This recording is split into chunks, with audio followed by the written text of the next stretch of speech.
लगता है मौलिक कथाओं में छेड़छाड़ न करके, रोचक तो ऐसे ही श्री कृष्ण इतने हैं, श्री कृष्ण से ज्यादा आकर्षण दुनिया में किसमें है? अब उसमें आकर्षण और पैदा करने की क्या जरूरत है? इतना आकर्षण पैदा न करें कि बारिश हो जाए। महाराज बढ़िया नया नया विवाह हुआ था, लड़का बड़ा खुश था और अचानक बारिश हो गई, और बारिश के बाद अचानक जब चेहरा देखा तो घबरा गया, अरे भाई तुम ही हो? बोला हाँ हम ही हैं। और ये महाराज पूरा मेकअप बह गया, वो तो गिर गया धड़ाम से ना। बोला हम क्या देखे थे, क्या निकल गई, तो बड़ी गड़बड़ बात है। तो ऐसा ना हो कि रोचकता के चक्कर में भगवान के मूल मर्यादा और तात्कालीन संस्कृति, तात्कालीन व्यवस्था श्री कृष्ण के युग में, बल्कि शास्त्रों में तो यह कहा गया है कि जहां पर जो चीजें लोप करने की जरूरत है, छू कर निकलने की जरूरत है, जहां तक हमारी समझ नहीं पहुंच पा रही, बुद्धि नहीं पहुंच पा रही, प्रणाम करके आगे निकल जाओ।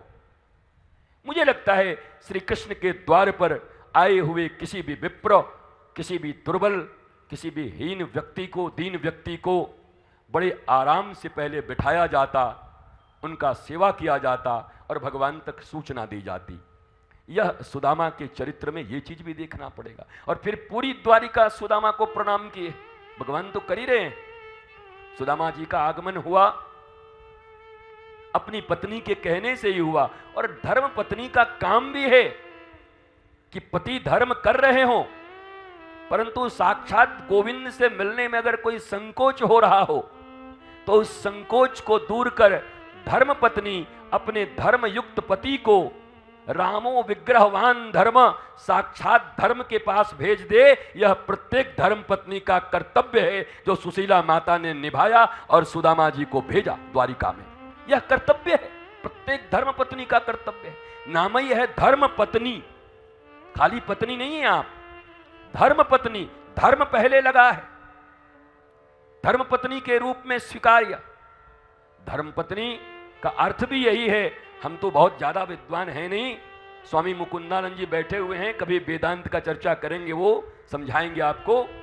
लेकिन इतना जरूर कह सकते हैं कि धर्म के पथ से न तो स्वयं अपना पतन होने दे और न अपने पति का पतन होने दे, वही धर्म पत्नी है महाराज। सदा धर्म के मार्ग में उत्थान और उन्नति की दिशा को अग्रसर करती रहें, वही धर्म पत्नी का कार्य है। माया पास में बांध के धर्म से विचलित मत कर देना। अब कई तो ऐसी हैं कि वही इतनी भक्ता हैं, इतनी भक्त प्रवण हैं कि पति ही हिरण्यकश्यपु बैठे हुए हैं। कई तो महाराज करने ही नहीं देते, तो मत करियो, मत जाइयो, टाइम नहीं है। पर कोई चिंता की बात नहीं है। हिरण्यकश्यपु भी थे, तब भी कयाधु ने प्रहलाद को जन्म दिया।